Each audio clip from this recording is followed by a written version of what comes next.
It may seem like Apple is behind the competition a lot of the time. The company appeared to be slow to developments like widgets, bezel-less displays with camera notches and screens with high refresh rates. And with the iPhone 16 Pro, it appears to once again be late to the party, bringing generative AI features and a real button for the camera to its 2024 flagship. But if you will allow me to play therapist for a moment, I think it's not that Apple is slow, I think Apple is cautious, perhaps overly so. Caution on its own isn't a bad trait, in fact, it could be considered thoughtful rather than rushed to the cutting edge with its peers. Apple delivers, usually finding a slightly different approach that is often an improvement on what's out there. Just look at the Vision Pro headset or Apple Silicon, or even the iPod, the iPad, and the AirPods, which were far from the first of their kind when they launched. Arguably, the biggest change to the iPhone 16 lineup, not to mention the iPhone 16 Pro, is the introduction of camera control. This is a button on the right side of the device which has touch and pressure sensors on it to enable greater control with swipes and semi-presses. One of the things this was supposed to do was let you push slightly on the button to trigger focus, similar to what half pressing a DSLR shutter button would do. That function won't be available at launch, so I can't say if it's effective. But by the large, camera control is a very Apple approach to a feature that has been around for years. From phones by Sony and Nokia with dedicated shutter buttons to Android handsets with hardware-based double-click shortcut, the notion of quick access to your camera without having to fudge with the screen is a popular one. For good reason too. I've hated having to swipe or long press the icon on my iPhone's lock screen in the past, and even though I could set the iPhone 15 Pro section button to open the camera, it just wasn't positioned well and I'd have to give up my mute button. So, Apple isn't breaking new ground with its hardware shortcut for a frequently used app, but it does do a few things differently. With the touch sensor, you can swipe on it to tweak things like exposure, zoom levels, and tone, and the half press still works as a way to select options or go back out of menus within the camera control interface. In theory, it's a nice way to make changes in the fly. In reality, there are a few issues and they largely have to do with placement. The button sits a little further from the base of the phone than I'd like, so my fingers have to reach a bit more to press it, whether I was in landscape or portrait mode. This wasn't usually a problem when I had both hands free and could steady the iPhone with my other hand and readjust my grip. But if you are trying to take a quick shot with just one hand, the button's location can feel unintuitive. Of course, everyone has different finger lengths and ratios, so it's entirely possible that other people find this logical. It also depends on your grip. If you are cradling the bottom of the device in your palm, it's harder to maneuver. If you are covering part of the screen and reaching out for the button head on, it's slightly easier to use camera control. Still, even for those with the strongest claws, swiping and half pressing and double half pressing on the sensor is tricky. I was only ever really able to do that if I had my thumb holding up on the bottom edge and my middle ring and little fingers steadying the right end of the phone. Maybe this is a new camera grip I just need to relearn for this button. The awkward placement is a minor gripe compared to what I found most annoying, the button's touch sensor. Not only was it difficult to swipe through different settings when holding the device with one hand, it also reacts to accidental touches and swipes. Sometimes the phone would slide down my palm and change the exposure or zoom level, completely ruining the vibe. I should point out that you can go into accessibility settings to either tweak or swipe sensitivity or turn it off altogether if it really bothers you. Honestly, if you are planning on making adjustments with camera control, it's best to have time, patience, and both hands free. In those situations, I had a lot of fun editing settings and watching them by reflected in the viewfinder in real time. I also liked zooming in and out of subjects, decomposing a shot and tweaking exposure till I liked what I saw before then pushing down to snap the picture. I especially loved this while recording video since it makes slowly zooming in or out of a subject smoother than using the on-screen slider. Even if you are not a glutton for buttons, there are still some camera updates that might intrigue you. This year's flagships sport what Apple calls a 48 megapixel fusion camera, which has a faster quad pixel sensor. This enables what the company describes as zero shutter lag, which is wording it has used repeatedly over the years. In this case, it's referring to how quickly the camera will capture a shot after you press the shutter button. I will admit I was initially confused by this update in part because it requires relearning some behaviors I had adopted to mitigate the shortfalls of older cameras. Basically, the iPhone 16 Pro's cameras are now so fast that when I asked someone to throw something so I could capture it in motion to see how still the images were, my shots ended up being of the person holding the object.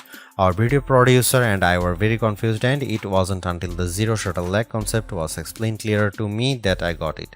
I had become used to pressing the shutter early since cameras, in my experience, would be fractions of a second slow. Apple has become so fast that it actually captured the literal moment I tapped the button instead of the split second after when the object was in mid-air. Depending on your mood, the new photographic styles can be fun or serious. Apple's tweaked the built-in camera filters to not only offer more options but give you greater control. Due to how the company has refined its processing each year, there is also an improved depth map captured when it detects a face in the scene. This, combined with a greater focus on color science around skin tone, has led to what might be my favorite new iPhone 16 feature. Whether I shot them in portrait mode or not, photos of people what I took using the iPhone 16 Pro were a dream to edit. Simply switching between the standard, natural, luminous, quiet or ethereal styles already resulted in improvements to be colors and shadows, but I could also tap on each thumbnail to across the new editing touchpad and drag a dot around. This let me more precisely tweak the hues and contrast levels, and an additional slider will let me adjust how warm the image was.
It's been about 2 months since the public beta for iOS 18 was released, and it was nice to get a taste of upcoming features like the new customizable home pages, expanded tap back reactions, and the redesigned Photos app.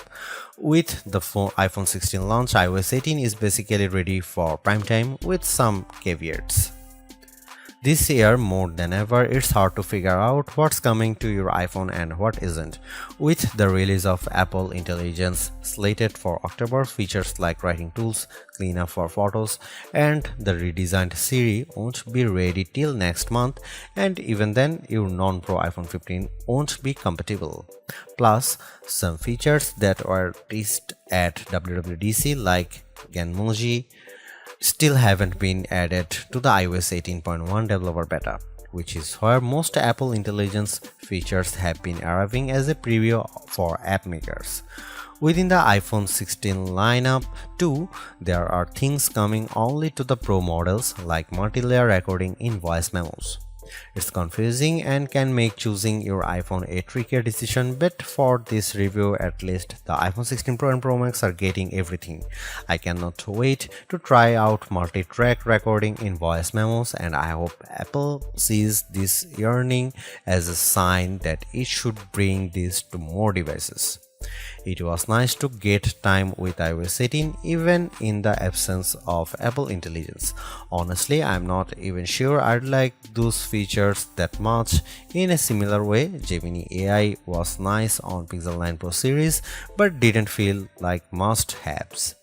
Some of the new iOS 18 touches I noticed immediately are the refreshed control center, which took some getting used to as I had to relearn how to swipe back to the home page since there are more pages to scroll through now. I especially enjoyed seeing the new little chat bubble appears on my voice recordings, indicating that a transcript had been generated for them, and though I haven't exchanged messages with Android toting friends yet, I'm glad to see RCS support is finally live this week. Though I was excited for the new custom routes tool in Maps, I struggle to actually create them. You can set your start and end points and have the app close the loop for you, or just tap landmarks or points on the map to get the route to basically connect the dots. Unfortunately, no matter how many times I tried to get the route to cut through a building where I knew a pedestrian walkway existed, Maps reinstated me at every turn, forcing the route to go through more established paths instead. It's not unreasonable, but certainly not the open world route creation feature I was envisioning. The best thing about iOS 18 and also some new features in the iPhone 16 lineup is the customizability. I do appreciate that if you don't like something, you can usually turn it off. With the new ability to place apps outside of a rigid grid, you can now lay your home screen out just the way you like. The redesigned Photos app lets you create and pin collections so you can more easily find the pictures most important to you. And again, I'm glad Apple is giving people the option to turn off camera control altogether or adjust its sensitivity. The iPhone 16 Pro and Pro Max are powered by Apple's A18 Pro chip, which are built on second generation 3nm technology and a new architecture with smaller, faster transistors. All this is meant to deliver unprecedented efficiency according to Apple's press release. Some small software glitches aside, I have never run into slowdown on the iPhone 16 Pro, but I was certainly surprised by the smaller handset's battery life. In general, the iPhone 16 Pro would barely last a full day, which is reminiscent of the iPhone 15 Pro too. It's worth noting that before this review I was primarily using an iPhone 15 Pro Max as my daily driver, which usually gets through a day and a half with no problem, so the drop in endurance is even more pronounced for me. Most days, I'd pick up the iPhone 16 Pro at about 9 am and would get to about 9 pm before getting low battery alerts. If I started the day a bit later, closer to 11 am, for instance, I got to 1 am before the iPhone 16 Pro ran completely dry. On Sunday, I unplugged the iPhone at about 9:30 am and was shocked on the train home to get a warning that remaining power was at just 20%. It was only 6:50 pm. And the night had barely just started. You'll significantly better battery life on the iPhone 16 Pro Max, which delivers the same almost 2-day runtime as its predecessor. And sure, a phone with a smaller battery not lasting as long makes mathematical sense, but considering the Pixel 9 Pro is a comparably sized handset and manages to last about 2 days, there's no excuse for the iPhone 16 Pro to conk out before the night is up. Apple's caution is sometimes warranted, especially at a time when mistrust of AI-generated content runs rampant. The company taking its time to get Apple Intelligence right is understandable, but its deliberation doesn't always lead to winners. While I appreciate the attempt to differentiate camera control with the touch sensor for more versatility, I am not yet convinced on its usefulness. The good news is, and I cannot stress this enough, you have the option to tune it to your liking, and that's the theme I'm seeing in recent Apple features that hint at more thoughtfulness than usual. If you don't like something or if something isn't right for your needs, you can adjust or disable it. In iOS 18, you have greater control over your home screen's app layout and can pin custom collections for easier reach. In the Photos app, the action button introduced last year could have been a spectacular fail had Apple not let you still keep it as a mute switch, but it managed to give people more functionality while maintaining the status quo for those who are just as resistant to change. Change is scary, change is hard, but without change, there is no progress. Apple's cautious approach is a tricky balancing act that's evident on the iPhone 16 Pro. Some new features like audio mix and custom routes in Maps delivers mixed results, otherwise like photography styles are hits.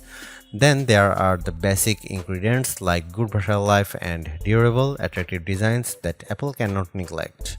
The iPhone 16 Pro's subpar battery life holds it back from beating the competition, which is stiffer than ever this year, especially from Google. Luckily for Apple, most people who have iPhones are going to stick with iPhones. It's just easier. For those already sucked into the ecosystem, the iPhone 16 Pro are worth the upgrade from a model that's at least 2 years old. If you already have an iPhone 15 Pro, for the sake of our planet and your wallet, you might prefer to hold off on upgrading, especially since this year's devices aren't that much different.